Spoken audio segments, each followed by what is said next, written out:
Kenya's current political climate, siding with or even appearing to support President Ruto's administration can quickly turn you into public enemy number one.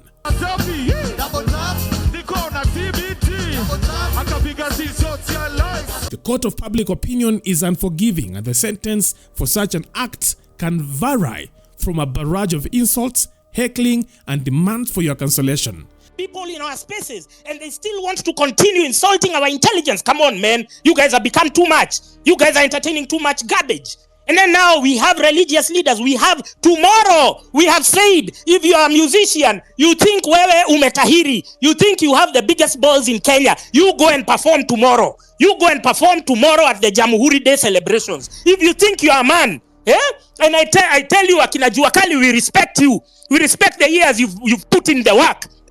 We respect all you have done. Mejja, Mejja, we respect your lyrics. You dare, you think you are very special, you think you are very important. You dare perform tomorrow. I swear your careers are over. Your careers are completely over. For Kenyan artists like Mejja, Juakali, Gidi, and Daddy Owen, the heat is real after photos and videos of their rehearsals for the Jamhuri Day celebrations emerged online. And netizens have been relentless, accusing these artists of aligning with a government they believe is failing the people. Now, the outrage stems from their decision to perform at an event organized by the government, which many see as a betrayal, particularly during a time when public frustration with the administration is at an all-time high.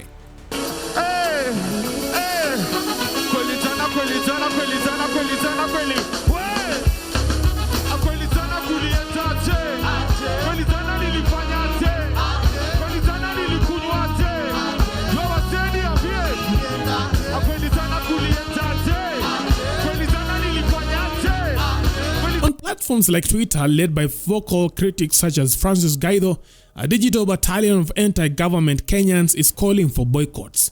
They have demanded that fellow citizens stop attending these artists' shows, boycott their music, and refuse to stream their songs. And their only crime is being seen performing at the Jamhuri Day celebrations.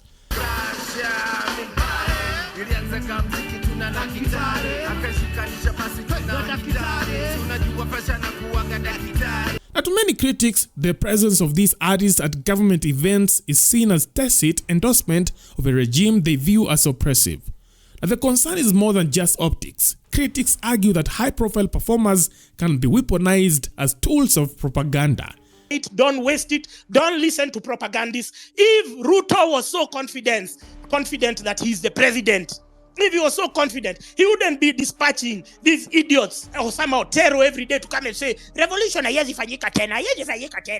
are there. Even in your comment section, you'll go there, they are saying, revolution, they brought a clown, they foisted a clown there called Morara Kebaso. Morara Kebaso, if you listen to his tone, is very choreographed. Somebody has trained him to speak so calmly. Even when he's criticizing so calmly because he's serving a purpose. You see, now I've changed my tone. You can listen. You can hear that your anger is dropping, is reducing. But me now, I'm coming to tell you, tomorrow and the day after tomorrow, until the end of the year, when we are projecting that Ruto should have gone, I did a poll and it's pinned on my account. And 38% of the people said that Ruto should leave before, and they were the majority. Ruto should leave before the end of 2024. So if the people have decided, whom is he to think that seat is his birthright? It's not. It's our seat. We have given them in trust, even the MPs, even the senators. But then what do? They go and collect money behind our backs so as to sell our right, to sell our sovereignty. They mortgage it to the highest bidder, and sometimes even they are paid 20,000 in the urinals, and they think that it's going to be business as usual. By attending state events, these artists risk being used as a bait to lure their followers into believing the government is trustworthy.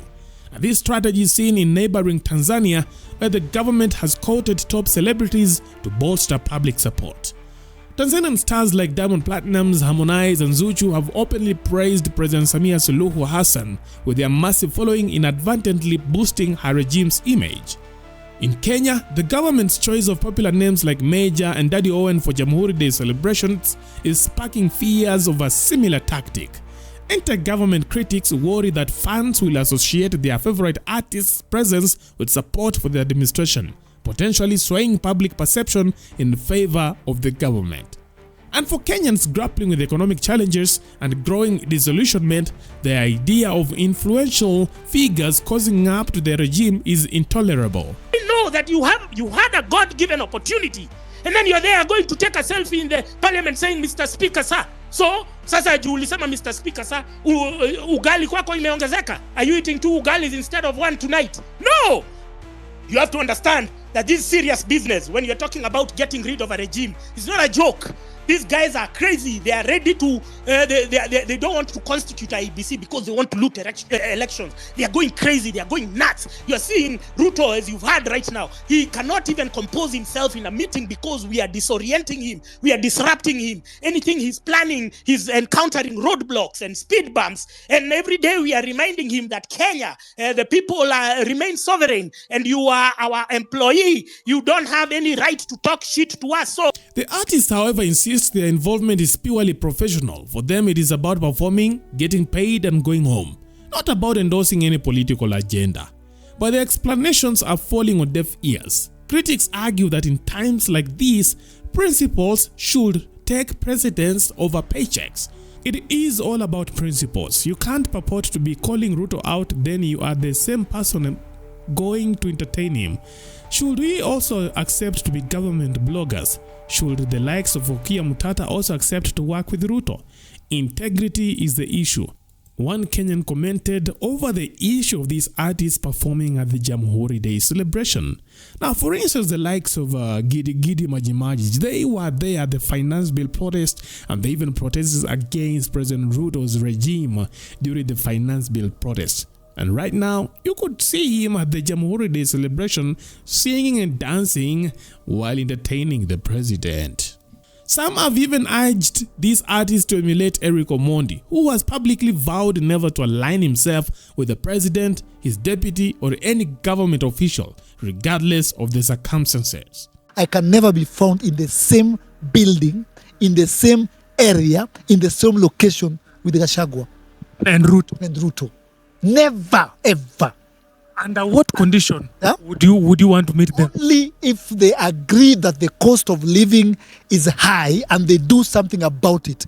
Saizi tumekuwa na wewe pale, kuna mama amenongelesha akasema akona event Machakos na president ndio the president is the chief guest. Ngambia I will not come.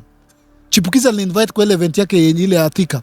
I was the MC, akataka kanambia the guest of honor is the deputy president Gachagua. Nikamwambia sikuji.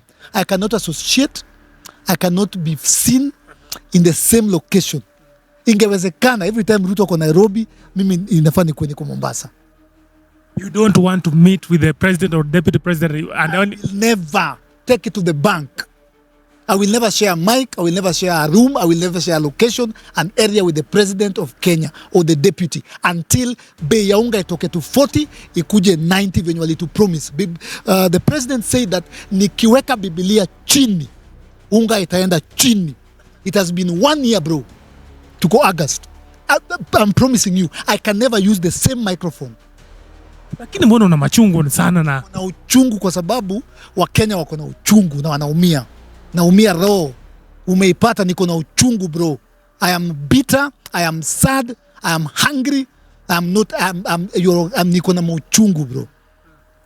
Now, but the big question is, where do we draw the line? Because at the moment in this country, if you want to be hated, if you want to be treated as an enemy, try to look like you're supporting the government. Just try to have a different opinion from the rest in regards to the government. Utapigwa vita hadi ulie. And you have seen recently when Kasmuel went for the femicide protest. Earlier on, Kasmuel endorsed Raila Odinga, a man who has been causing up with the government. And ever since then, Kasmuel has been receiving lots of hate, bullying on social media, and his only crime was supporting Raila Odinga. And that was the evidence when he tried to be part of the femicide protesters. He was met with lots of hate and heckling when he tried to join this group of protesters to protest against the femicide cases in the country. And the big question is, now, what should Kenyan artists do? Je, hawa wasanii wakufe na njaa Imagine maybe pale wameitwa akaperform, mtu akatoka pale na pake yake mzuri na hataenda kuteseka huko nje. Na kuna wale ambao najua aliitwa akasema, "Ai, for the sake of, my people will not support, I will not be part of the team that will perform at the Jamhuri Day celebration." So at the end of the day, should Kenyans artists, die of hunger at the expense of not supporting the government? And you remember what Chipukizi said, right? Chipukizi kwa anasemea komboka, wacha atafute hunga, mwishoe atakuja ku-explain baadaye. Anyway, what are your thoughts? Leave your thoughts on the comment section. That is it for now. Thanks for watching. Let's meet next time. Bye bye.